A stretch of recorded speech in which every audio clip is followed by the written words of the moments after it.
Hello everyone, welcome back to our channel. और friends, मैं दोबारा आपके सामने हूँ एक और न्यू फ़ैन फिक्शन लेकर, जिस फ़ैन फिक्शन का नाम है बाजीगर। और ये फ़ैन फिक्शन भी हमारी राइटर कायला ने एक नॉवल से वॉन्गशियन एफएफ में ट्रांसलेट किया है। वहीं ऑथर का कंसेंट लेने के बाद ही ये एफएफ स्टोरी में आप सबके साथ शेयर करने जा रही हूँ।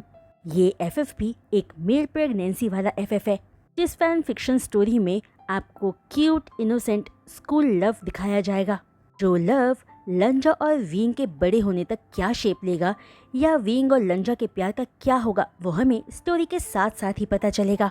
मैं उम्मीद करती हूँ कि ये एफएफ भी आप सबको पसंद आए। तो चलिए इस एफएफ को स्टार्ट करने से पहले इस एफएफ के कुछ मेन कैरेक्टर्स से मिल लेते हैं।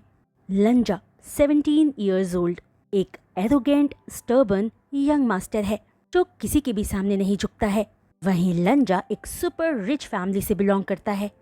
विंग 18 ईयर्स ओल्ड, जो लंजा का स्कूल में सीनियर है, लेकिन एक स्वीट और काइंड लड़का है जो सबकी हेल्प करता है और बिल्कुल भी एरोगेंट नहीं है, जो अपनी फैमिली से बहुत प्यार करता है और ओबीडियंट है। वहीं विंग स्कूल का एक ब्राइट स्टूडेंट है जिसे सब अपना आइडल मानते हैं, बट अनफॉर्चुनेटली वो एक पुअर फैमिली से बिलोंग करता है। जाओ लूसी 16 ईयर्स ओल्ड, जो विंग की जूनियर है और विंग की काइंडनेस और गुड लुक से अमेज्ड है। जहां विंग के गुड कैरेक्टर और अच्छे नेचर को देखकर लूसी विंग को अपना बड़ा भाई मानती है, जो खुद भी एक रिच फैमिली से है। लंजा के 4 फ्रेंड्स, जिनमें से ली वेन हान और सियोंग योंग, जो लंजा की ही एज के हैं, 17 ईयर ओल्ड। वहीं किम सुंगजू 18 ईयर्स और उसमें सबसे मैच्योर और अंडरस्टैंडिंग। जाओ यी शुआन, जो 19 ईयर्स का है और दोनों ही सेम विंग की क्लास के हैं, पर दोस्त लंजा के हैं।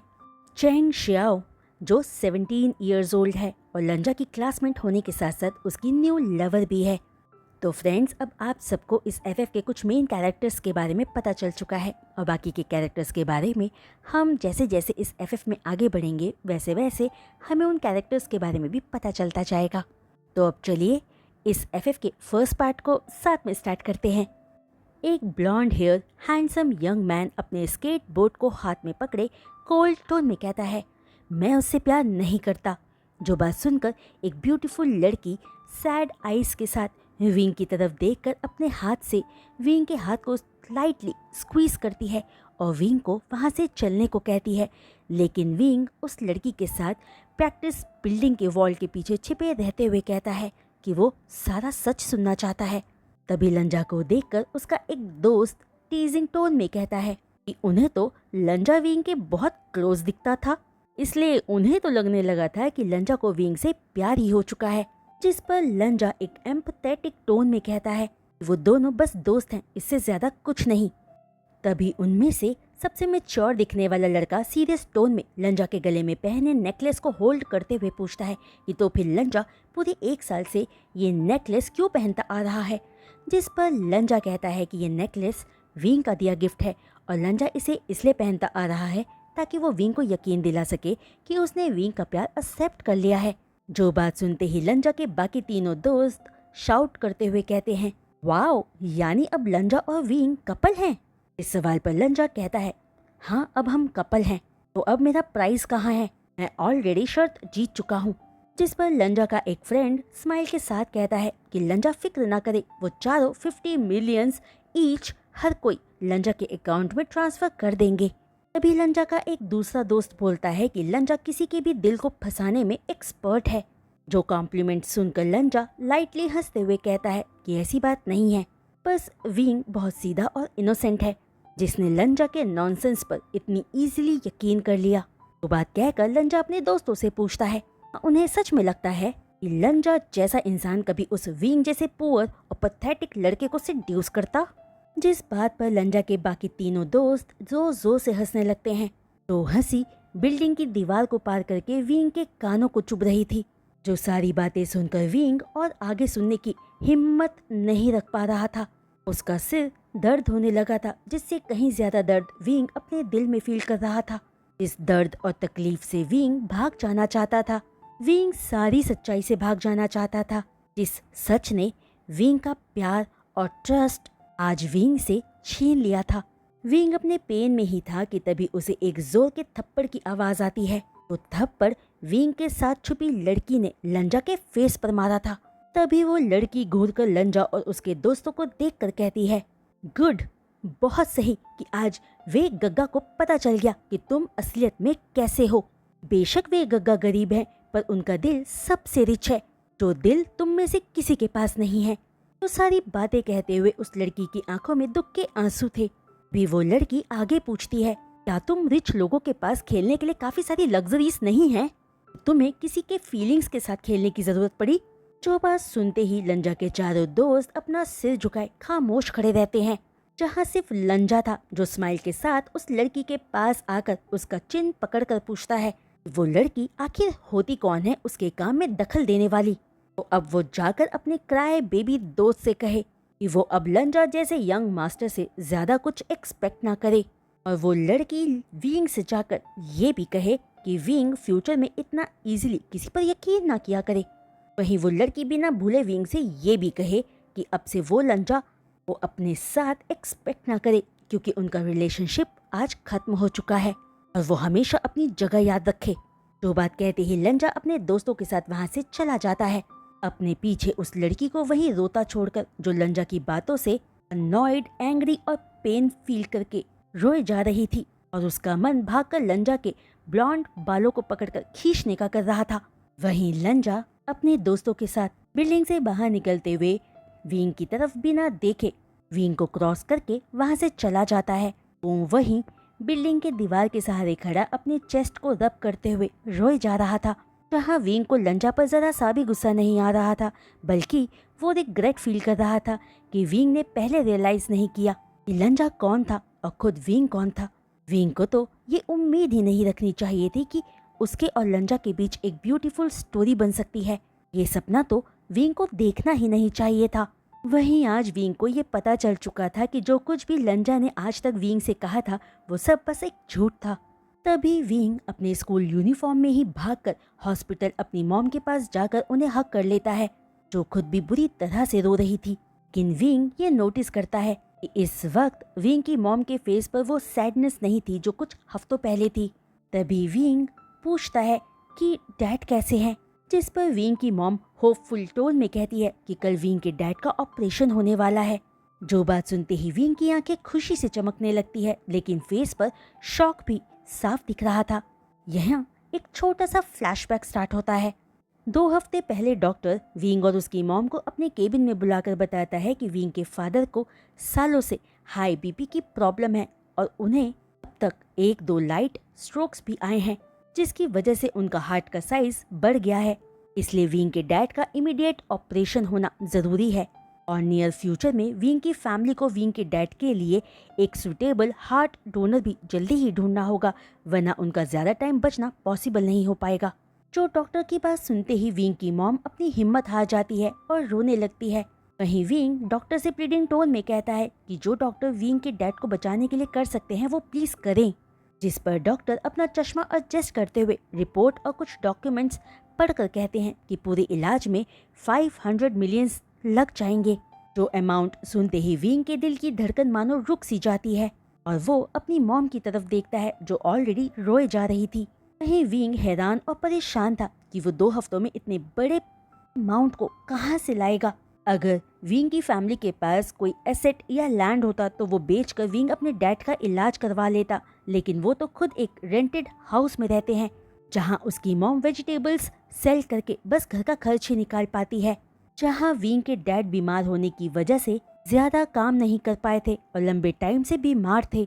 वहीं विंग की पढ़ाई का पूरा खर्च विंग की स्कॉलरशिप से कवर होता था। तभी विंग अपनी मॉम की फैमिली के बारे में सोचने लगता है। दरअसल विंग की मॉम एक बहुत अच्छी फैमिली से बिलोंग करती थी, लेकिन जब विंग से वो प्रेग्नेंट हुई तब उनकी फैमिली ने खुद से विंग की मॉम को अलग कर दिया था, क्योंकि विंग की मॉम ने अपने डैड की कंपनी के एक लेबर से प्यार करके उससे शादी कर ली थी। इसलिए विंग उनके पास भी हेल्प के लिए जा नहीं सकता था। वहीं विंग जानता था कि विंग की मॉम भी इसके लिए मना ही करती, क्योंकि विंग अब 18 साल का था, पर आज तक एक बार भी विंग की मॉम की फैमिली उनसे मिलने नहीं आई थी।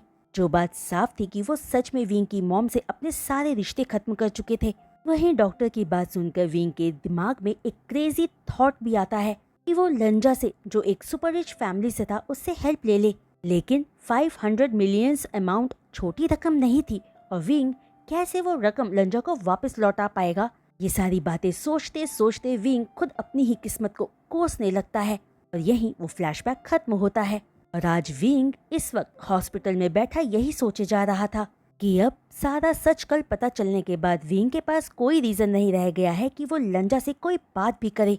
जहां विंग बीते दिन से अभी तक एक बार भी लंजा के सामने नहीं गया था, क्योंकि लंजा का नाम ही विंग को बहुत दुख पहुंचा रहा था। वहीं विंग के एलाइट स्कूल में सब बड़ी और रिच फैमिली से ही आते थे। बस एक विंग ही था जो एक वेजिटेबल सेलर मदर और फैक्ट्री वर्कर डैड का बेटा था, जो पुअर फैमिली से था और स्कॉलरशिप लेकर इतने बड़े स्कूल में पढ़ रहा था, जहां सिर्फ 16 साल की जाओ लूसी ही थी जो विंग की सच्ची दोस्त थी। वहीं लंजा का एक दोस्त जाओ यीशुआन भी बहुत बड़ी रिच फैमिली से नहीं था। उसके डैड एक रिटायर्ड सोल्जर थे। वहीं लंजा और बाकी उसके सारे दोस्त बड़ी फैमिलीज के यंग मास्टर्स थे। लेकिन इन सब के बावजूद जाओ यीशुआन की स्कूल में बहुत रिस्पेक्ट थी उसके डैड की वजह से। बस एक विंग ही था जो उन सब के बीच में फिट नहीं होता था, जिसकी एग्जिस्टेंस बस एक टिश्यू पेपर जैसी थी, जो अगर एक बार यूज हो गया तो उसे ट्रैश कैन में ही फेंक दिया जाएगा। वहीं लंजा के साथ विंग को लगने लगा था कि उसकी दुनिया बहुत ब्यूटीफुल है। लंजा ने विंग को ऊंचा उड़ना सिखाया। फिर ऊंचाई पर ले जाकर लंजा ने विंग के पंख ही काट दिए और वो बुरी तरह से आकर जमीन पर गिरा, जहां आखिर में विंग बस सबके सामने मजाक बनकर रह गया। लेकिन जब विंग गिरा तो उसके साथ सिर्फ जाओ लूसी थी। वो विंग से जूनियर क्लास में थी, पर विंग की एक बड़े भाई की तरह फिक्र करती थी, जो विंग को कभी गिव अप नहीं करने देती थी और मुश्किलों में विंग की हिम्मत बनकर उसे संभालती थी। जिसके बारे में याद करके विंग सोचता है कि वो हमेशा अपनी लाइफ में लूसी को याद रखेगा, जो हमेशा विंग के साथ रही उसके बुरे वक्त पे। विंग अपनी सोच में ही था कि तभी जाओ लूसी वहाँ फूड बास्केट लेकर आते ही विंग से कहती है, विकक्का, मैं आपके और आंटी के लिए लंच लेकर आई हूँ, आप पहले खाना खा लो। जो बात सुनकर विंग की मॉम स्माइल के साथ जाओ लूसी से कहती है कि उसे भी उनके साथ लंच करना चाहिए, जिस पर लूसी ओके कहकर विंग और विंग की मॉम के साथ वेटिंग रूम में चली जाती है, क्योंकि विंग के डैड जर्नल वार्ड में एडमिट थे, तो पेशेंट की फैमिली को खाना खाने के लिए वेटिंग रूम में ही जाना पड़ता था। तभी खाना खाते हुए विंग की मॉम पूछती है कि लंजा कहाँ है। उन्होंने काफी दिनों से लंजा को नहीं देखा है। जहाँ लंजा का नाम सुनते ही विंग का खाना उसके गले में ही अटक जाता है और लूसी विंग की तरफ सिंपैथेटिक लुक के साथ देखती है, जो अपने आंसू रोके अपने दिमाग में अपनी मॉम को देने के लिए रिप्लाई सोच रहा था। तभी विंग अपने मुंह का खाना खत्म करते ही कहता है कि लंजा आजकल प्रैक्टिस में बिजी है। उसका डांस और स्केटबोर्ड कंपटीशन मंथ के एंड में होने वाला है, जो बात पार्शली सच थी। लंजा के कॉम्पिटिशन्स ईयर एंड से स्टार्ट होने वाले थे। वहीं लंजा अगर पहले वाला लंजा होता जब उसका विंग से ब्रेकअप नहीं हुआ था, तो चाहे वो प्रैक्टिस में कितना ही बिजी क्यों ना हो, वो विंग से मिलने जरूर आता था और घंटों विंग के साथ ही रहता था। जहां वो घर भी तभी जाता था जब विंग लंजा को गुड नाइट किस देता था। जो सारी स्वीट मेमोरीज विंग के दिल को इस वक्त बहुत तकलीफ पहुंचा रही थी, मानो कोई धीरे धीरे विंग के दिल को चीर रहा हो। तभी अचानक विंग की मॉम खाना खाते हुए विंग से कहती है कि लंजा एक अच्छा बच्चा है, पर विंग को उससे अपना एक डिस्टेंस हमेशा बना कर रखना चाहिए। विंग कभी ये बात ना भूले कि वो लंजा विंग की तरह एक पुअर फैमिली से नहीं है, तो एक दिन उन्हें अलग होना ही होगा, और जब ऐसा होगा तब विंग के दिल में लंजा के लिए कोई नफरत ना हो। जो बात पूरी करके विंग की मॉम अपना खाना खाना कंटिन्यू रखती है, जहां विंग को अपनी मॉम की बात सीधा अपने दिल में चुभती है। जिन बातों को सुनकर विंग रोना चाहता था, पर ये सही टाइम नहीं था। विंग को अपनी मॉम के सामने टफ रहना था, इसलिए विंग अपनी इनोसेंट स्माइल के पीछे अपना पेन छुपा लेता है और फौरन टॉपिक को चेंज करते हुए जाओ लूसी से कहता है कि खाना बहुत डिलीशियस है, जिस बात पर लूसी भी स्माइल करती है, जो खुद भी रोने की हालत में थी, क्योंकि वो विंग का पेन फील कर पा रही थी। तभी अपना लंच करके विंग की मॉम अपने हस्बैंड को चेक करने जाती है कि तभी नर्स विंग की मॉम को एंट्रेंस पर ही रोक कर कहती है कि कोई ऑलरेडी मिस्टर वे से मिलने अंदर गया हुआ है। जो बात सुनते ही मिसिस वे अपनी बोहे सिकोड़े सोचती है कि आखिर कौन उसके हस्बैंड से मिलने आया होगा, क्योंकि खुद उसकी फैमिली ने तो मिसिस वे को सालों पहले खुद से अलग कर दिया था और मिस्टर वे की फैमिली उनसे मिलने आए ये भी पॉसिबल नहीं था। तो सब सोचते हुए मिसिस वे खुद से ही सवाल करती है कि आखिर कौन मिस्टर वे से मिलने आया होगा। वहीं दूसरी तरफ लंजा के बाकी दोस्तों के लंजा के घर से जाने के बाद यीशवान लंजा के साथ गेम खेलते हुए कहता है कि लंजा एक बार फिर से अपने बेट के बारे में सोच ले, जिस पर लंजा बिना यीशवान की तरफ देखे कहता है कि अगर ब्रदर इस बेट से बाहर होना चाहते हैं तो हो जाए। लंजा अपने बाकी दोस्तों को कुछ नहीं कहेगा। जहां लंजा का जवाब पाकर यीशवान एक गहरी सांस भरता है। दरअसल चारों दोस्तों में यीशवान सबसे पेशेंट और मैच्योर था, तो लंजा से एज में 2 साल बड़ा था, इसलिए लंजा यीशवान की बहुत रिस्पेक्ट करता था। वहीं यीशवान हमेशा ही सही बात कहता था और गलत को होने नहीं देता था। लेकिन इस बार यीशवान ने एक्सपेक्ट नहीं किया था कि जो चैलेंज उसके बाकी दोस्तों ने लंजा को दिया था वो इतना सीरियस बेट होगा, क्योंकि अगर यीशवान को पहले अंदाजा होता तो वो लंजा को अब तक रोक चुका होता, क्योंकि किसी की फीलिंग्स के साथ खेलना यीशवान के लिए एक सिन जैसा था। वहीं जिस इंसान पर उन्होंने बेट लगाया था वो विंग था, जो सबसे स्वीट और काइंड पर्सन था। तो सब सोचकर यीशवान लंजा से सैड टोन में पूछता है कि क्या लंजा को विंग के लिए सॉरी फील नहीं होता। इस सवाल पर अपने फोन में गेम खेलना रोककर अपने फोन की तरफ ही देखते रहते हुए लंजा कहता है कि उसे विंग के लिए ऑफ कोर्स सॉरी फील होता है और वो बाद में जाकर विंग से माफी भी मांग लेगा।